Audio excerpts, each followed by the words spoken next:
자, 어떤 고민인지 영상부터 먼저 만나보시죠. 저는 60대 후반이고요. 아들, 딸 두 남매를 뒀어요. 저하고 딸하고 사이가 안 좋거든요, 지금. 그리고 자꾸 엄마를 거부를 해요, 딸이. 결혼하기 전에는 정말 싹싹하고 월급을 타면은 항상 나한테 갖다 맡겼거든요.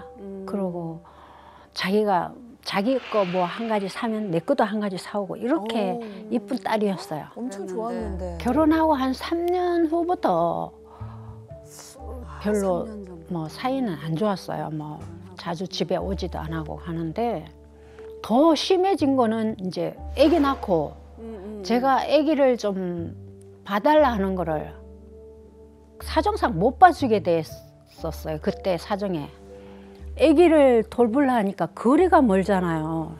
우리 집하고 가들은 경기도 쪽에 살고 저희는 그 당시에 이제 서울에 살고 한데 자기 아빠도 이제 직장 생활을 해야만이 우리도 생활을 하니까 밥이라도 좀 해줘야 되는데 그럴 사람이 없잖아요. 혼자 있으면 안 되잖아요.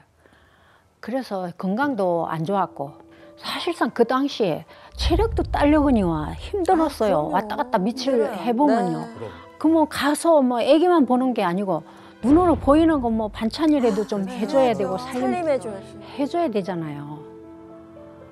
집에 오면 그냥 아주 파김치가 되는 거예요. 그럼 또 집에 와서 또 집에는 집에대로 해야 되고 이러다 내 죽겠다 싶은 생각도 들더라고요, 사실은. 그래서 내가 어쩔 수 없이 못 간다 이랬더니 우리 엄마가 맞냐, 남의 엄마만 또 못하다 이런 식으로 얘기를 하고 근접 오지도 못하게 하는 거예요. 문도 안 따주고. 그러더니만 지금까지 점점 뭐 외면을 하고 엄마를 안 보려고 하고 전화를 하면은 끊어버리고 어머머.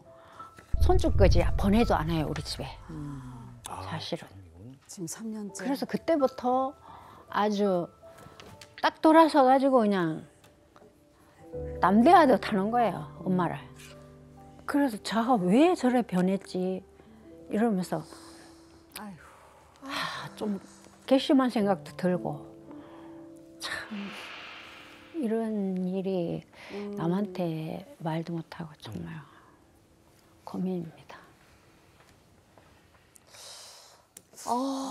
엄마 입장에서 굉장히 힘들었을 것 같은데 그렇죠. 딸은 또 딸 입장에서 나도 힘들었다 이거죠. 그래서 그때부터 엄마하고 굉장히 관계가 소원해졌는데 요즘에 황혼 육아 때문에 이런 일을 겪는 집들도 많을 것 같아요. 그렇죠. 이게 이제 최근에는 그냥 단순한 문제가 아니고요. 가족의 거대한 전쟁이 돼버렸습니다. 근데 생각해보면 우리가 황혼 육아가 왜 이렇게 먼저 많아졌는가부터 잠깐 말씀을 드리면 일단 자식들이 너무 귀해요. 내 자식들을 진짜 대학 보내고 뭐 이렇게 하는 과정까지 정말 전심을 다해 키웠기 때문에 이 아이들이 먼저 귀하고 두 번째로는 애들이 일단 결혼을 잘 안 하려고 했는데 그나마도 결혼을 하니까 고마운데 요새는 또 맞벌이 하잖아요. 맞벌이 하는데 내 아이도 귀하지만 손주, 금쪽같보다 더 귀한 다이아몬드 그 이상인 손주가 태어났어요. 어떻게 안 봐줘요? 거기다가 요새는 부모들이 안 봐준다는 집들이 좀 있잖아요. 그럼 무슨 일이 생기냐면 요새는 역빈둥지라는 게 생겼습니다. 역빈둥지라는 게 우리가 빈둥지 들어보셨죠? 빈둥지. 그렇죠. 빈둥지라는 게 내가 키웠던 아이들이 떠나갔을 때 떠나면서. 그 엄마가 떠난 자리를 보면서 눈물을 뚝뚝 흘리는 그런 모습을 우리가 일종의 부모 우울증이라고 부르는 걸 빈둥지라고 부르는데 이 빈둥지 증후군이 요새는 역으로 부모들은 아이들이 딱 결혼하고 나면 만세를 불러요. 이제 빨래 끝. 이제 그렇게 얘기를 하는데 아이들은 왜 우리가 떠난 것에 대해서 부모가 슬퍼하지 않는가. 아이 뭐야 그 또 역빈. 하나 더 나아가서 빈둥지. 우리가 귀한 우리가 성장해서 우리를 귀하다고 얘기했는데 우리가 낳은 그 더 귀한 아이들에 대해서 왜 조부모들이 이들에 대해 관심을 보이지 않고 아이고. 봐주지 않는가. 이런 것에 대한 강력한 호소들을 모아서 제가 역빈둥지라는 이름으로 지었거든요. 이런 현상들이 지금 나타나면서 사실상 이 육아와 관련된 전쟁이 세대 전쟁으로 막 벌어지고 있는 상황입니다. 저 같은 경우도 시어머님이 아이들 너무나도 지금 한 9년째 케어를 해주시니까 마음 놓고 편하게 방송을 하고 있잖아요. 너무 감사한 일이잖아요. 근데 보통 보면 딸 입장에서는 친정엄마 아플까봐 애를 못 맡기겠대. 우리 엄마가 아프고 늙는 거 싫어. 이런 생각들을 하고 있어요. 근데 여기 사연자의 따님 같은 경우는 엄마는 당연히 내 애를 봐줘야지. 손주를 봐줘야지. 맞아. 이런 생각으로 딱 부탁을 했는데 엄마 입장은 너무 힘들어. 내 몸도 안 좋고. 그러니까 아이고 나 힘들다 이랬더니 왜 거절해? 내 생각을 왜 엄마는 이렇게 무시하지? 거절하지? 거절이라는 표현을 했거든요. 이건 어떻게 받아들여야 될까요? 이게 생각해 보세요. 네. 자식들이 성장할 땐 부모가 건강했어요. 그래서 이 자식들은 부모가 어떤 방식으로 통증을 가지고 있고 이제 그 노화를 경험한다는 걸 잘 몰라요. 매일 보는 사람들의 노화를 우리가 어떻게 할 수 있겠습니까? 맞아요. 그리고 부모들은 자식들에게 내 통증에 대한 속사정을 잘 말하지 않는단 말이에요. 네. 그렇게 서로 잘 모르는 상황에 자식 입장에서 특별히 딸 입장에서는 내가 처음으로 낳는 아이이자 동시에 요새 사실 젊은 층들이 몸들이 그렇게 튼튼하지만은 않습니다. 그렇다 보니까 지금 상황이 어떻게 첫 번째 너무나 절실해요. 그렇죠. 너무나 절실한데 내가 생각했던 내 부모는 당연히 내 아이를 봐줄 줄 알았어요. 그렇죠. 가장 당연히. 당연한 일이었던 겁니다. 그런데 가장 처참하게 거절을 당했죠. 이거는 엄청난 좌절 경험입니다. 근데 너무 당연했다 생각했던 것들이 너무나도 예상치 못하게 거절의 방식으로 나타났기 때문에 일단 이건 단순히 서운함을 넘어서 이건 약간 배신감으로 가요. 근데 이게 개인적인 배신감으로만 끝나는 게 아니라 당연히 이 아이를 낳은 내 딸은 내 남편 곧 이 내 사위와 함께 같이 아이를 낳으면 우리의 육아는 엄마가 도와줄 것이다라고 한 예측을 했을 거예요. 남편에게도 면목이 없겠죠. 네. 거기다 이런 육아, 황혼 육아를 하지 않는 데에는 내 아버지는 왜 내 어머니를 독려하지 않는가. 내 아버지에 대한 배신감. 이건 뭐냐면 내 본연의 원가족에 대한 총체적인 좌절과 총체적인 미움이 함께 이 자리에 들어가 있는 거라 이게 단순한 공식으로 끝나지 않습니다. 아이고. 그리고 지금 이거 사연을 보시면 그냥 전화를 몇 통 안 받는 정도가 아니라요. 아니, 그냥. 집에 문을 일단 안 따준다 것 같아. 그랬죠. 그리고 손주도 안 보여준다고요. 집에 보내지도 않는다고요. 이거는 그냥 잠깐 좀 멀어졌다 이런 서운함을 넘어선 걸로 보이거든요. 이런 걸 이제 감정 처벌이라고 불러요. 처벌. 내 마음이 상했어? 그러면 나는 이 상한 마음을 통해서 너에게 어떤 방식으로 혹은 당신에게 혹은 너희들에게 어떤 방식으로 내가 마음이 상했다는 것을 보여줄 것인가. 아유. 요걸 상대방이 가장 간절했던 부분을 가위질하는 거죠. 아, 이거 너무해 좀. 그러면 참 이게 어색하고 어렵고 불편하고 그리고 심지어는 굉장히 섭섭함을 넘어서 상호 간에 큰 마음의 배신감이 갈 수 있는데 생각해 보세요. 사랑은 하나의 에너지인데요. 이 뜨거웠던 그리고 당연하다고 생각했던 사랑이 돌아서면 그 사랑처럼 두렵고 차가운 건 없습니다. 맞아요. 지금 이제 이게 부모 자식 간에 뭐 이럴 수 있느냐 생각할 수 있겠지만 부모 자식 간에도 그럴 수 있어요. 우리가 보통 부부도 경쟁하고 형제도 경쟁하는 것처럼 부모 자식 간에도 서로 간에 필요한 부분들을 서로 경쟁하기도 하고 채워주기도 하고 혹은 뭐 나란히 가기도 하고 벌어지기도 하고 이러면서 우리가 숱한 세월을 같이 가족으로 살아가게 되는 건데 네. 문제는 위기 상황에 닥쳤을 때 가족이 나와 함께 해줄 거라고 하는 게 굉장히 중요한 전제예요. 이게 혈연의 전제인데 지금 이 딸 입장에서는 사랑이 돌아선 이유 그 기본적인 서운함이 이제는 배신감까지 가게 선 이유는 뭐냐면 혈연이 당연히 해야 될 것이라고 하는 기본 전제가 무너졌단 말이에요. 무너졌을 때 상대는 나에게 사랑의 이름으로 다가왔다고 얘기했었지만 이 말은 거짓말이었고 내 인생의 가장 어려운 순간에 돌아선 당신은 나에게는 이제 적이 된 거죠.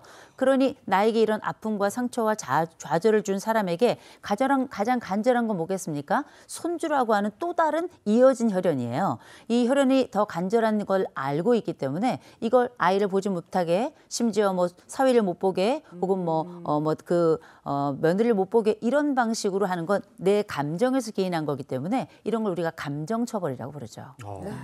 그 사연자 말씀 중에서 저는 가장 좀 안타까웠던 게 뭐냐면 따님이 이제 결혼 전에는 월급 타면 선물도 좀 엄마한테 해드리고 효녀였어, 효녀. 그러니까 효녀였고 그다음에 정말 말 그대로 다정했던 딸인데 이게 이제 결혼하고 나서 아이를 낳고 나서 이게 조금 바뀐 거잖아요. 제가 교수님 말씀 드리면서 이제 저도 따님 입장에서 계속 생각을 해봤는데 혹시 따님이 뭐 이렇게 좀 산후 우울증 이런 걸 겪고 있는 건 아닐까 이런 그럴 생각이 수도 들더라고요. 있겠다. 이제 그러니까 우려가 되는 부분이 있는 게 이 딸에게서 사실 성격 변화가 보이는 것 같단 말이에요. 이 성격 변화라고 하는 게 그때 당시 어려움 때문에 단기로 발생한 것일 수도 있고 아니면 그때의 관계의 이런 변화 때문에 미움이 아직 잘 풀어지지 않아서 이런 미움의 상태가 지속되어 있는 것일 수도 있는데요. 이게 예를 들어서 이게 아이를 낳고 이 낳은 아이를 키우는 과정에 산후 우울증이 상당 부분 옵니다. 네. 그런데 이 우울증이 온다 그래서 관계가 최악으로까지 치닫는 경우는 많지는 않아요.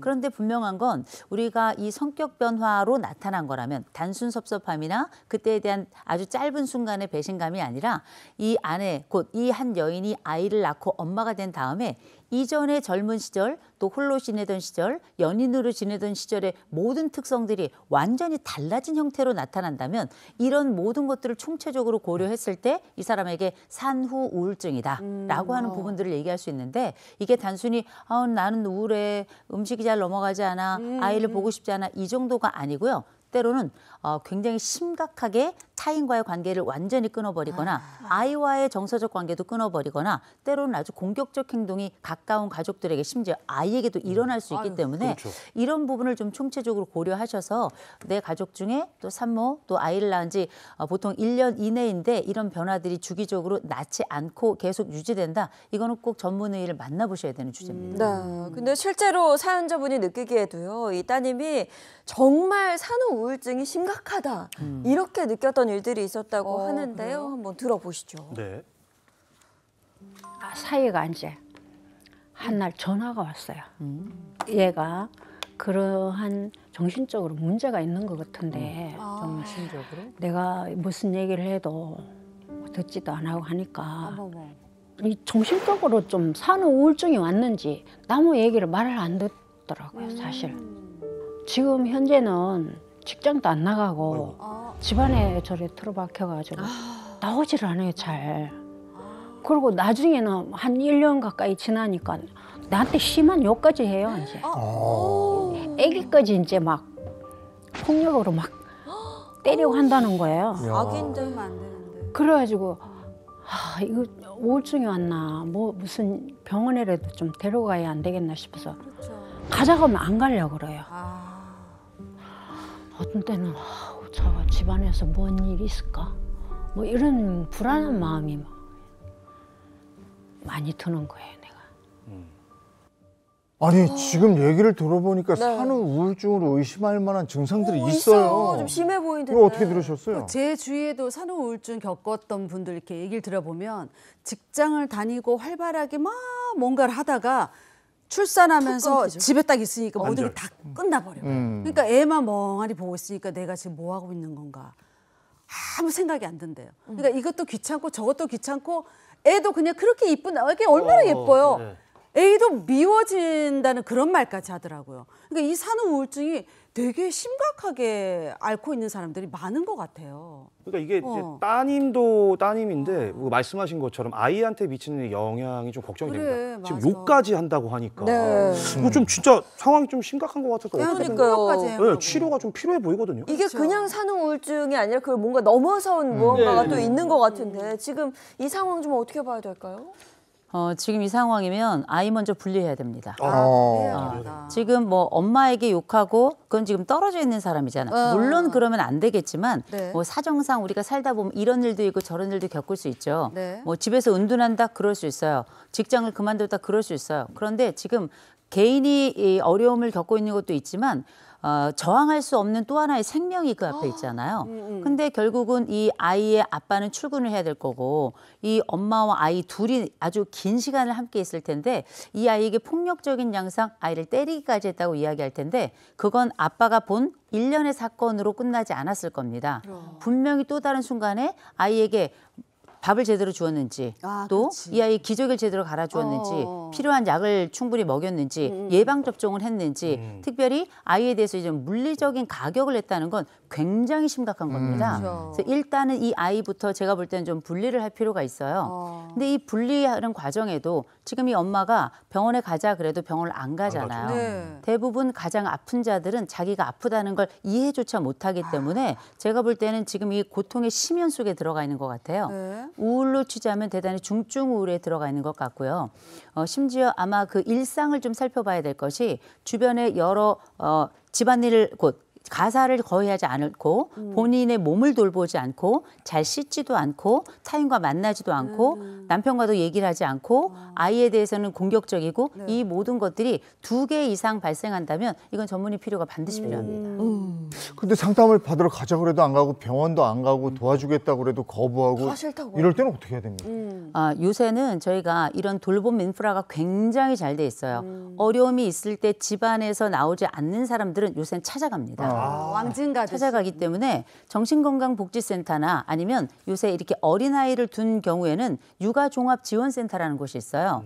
정신건강복지센터도 그렇고 육아종합지원센터도 그렇고 여기서는 다 방문 상담을 갑니다.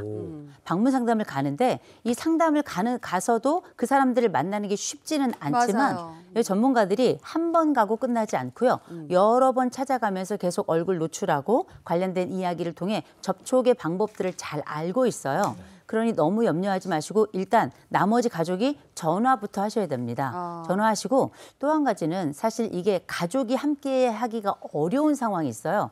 이럴 땐 그 또래 중에 같이 아이를 낳은 분들이 있을 겁니다. 그렇죠. 그 아이를 낳고 그전부터 친분이 있던 사람이 있다면 무작위로 아이를 데리고 같이 한번 놀러 가고 그렇게 가까이 그리고 가장 일상적이고 그리고 늘 친분이 있던 안심이 되는 사람을 통해서 함께 세상과의 접점을 좀 시작하셔야 될 게 이거 남편이 못 도와요. 네. 그리고 어머니도 돕기가 어렵습니다. 한계가 있다는 얘기예요. 네. 그래서 가족이 최선을 다하는 것도 굉장히 중요하겠지만 일단 전문가들의 도움을 직접적으로 요청하셔서 정기적인 방문을 통해서 아이도 일단 돌봄 곧 안전하게 보호해야 되고요. 이 엄마도 당연히 일상 속으로 또 돌아와야 되니 도움을 좀 요청하셨으면 좋겠고 특별히 가까운 지인들이 있다면 건강하고 또 눈썰미가 좋은 지인들을 통해서 이런 그렇지. 도움을 좀 청해봤으면 좋겠습니다. 네. 그렇다면 교수님 지금 사연자분이 가장 원하는 건 예전에 그 살가웠던 딸로 다시 돌아오는 관계 회복 이 부분이거든요. 좀 어떻게 하시면 좋을지 마지막으로. 네, 우리 사연자께서 지금 딸이 옛날의 딸로 돌아오기를 기대하시는데 그거는 한참 기다리셔야 됩니다. 이건 지금 어머니가 잘못해서도 아니고요. 그렇다고 뭐 이 딸이 못나서도 아니에요. 딸이 지금 아픕니다. 아프기 때문에 환자의 관객에서는 먼저 환자가 아니라 일상적인 건강을 회복한 다음에 그 다음 단계로 가셔야 되니까 첫째, 서두르지 마세요. 서두르지 마시고 두 번째, 만나게 됐을 때 이 아이에 대한 사랑과 무엇보다 아이, 손주 굉장히 중요하지만 딸에 대한 사랑을 많이 표현해 주셔야 됩니다. 그래요. 이 딸이 가지고 있는 엄마와의 좋은 관계에 대한 기억은 사라져 있는 게 아닌데 지금 그 방향이 좀 틀어져 있는 상태거든요. 딸의 정서적인 상태가 또 정신적인 상태가 어느 정도 회복된 다음에 나타나셔야 됩니다. 갑작스럽게 내가 그 사랑을 전하겠다, 내가 너와 함께 하겠다라고 갑자기 등장하게 되면 이 딸이 오히려 더 숨어들 거예요. 그리고 본인 스스로 시간이 지나면서 또 부끄러움과 이 분노가 나도 모르게 또 차올라서 또 다른 관계, 좋지 않은 관계로 들어갈 수 있거든요. 어머니 조금 멀리 떨어져 계셔야 됩니다. 그랬다가 사위를 통해서 정보를 계속 받으시고요. 그리고 이 정보를 받으시면서 딸의 회복이 어느 정도 됐다 싶을 때는 아주 멀리 이를테면 뭐 문자, 그다음에 뭐 편지 이런 식으로 보이지 않는 곳에서 접촉해서 한 걸음씩 다가가는 방식으로 그렇게 아이와 함께 손을 잡고 그 아이가 걸어가는 지점까지 안고 있다 기다가 손을 잡고 앞으로 걸어가고 나중에 뛰고 달리고 하죠. 그 어렸을 때 그 여정처럼 그 환자의 치유 과정에 천천히 함께 하셨으면 좋겠습니다.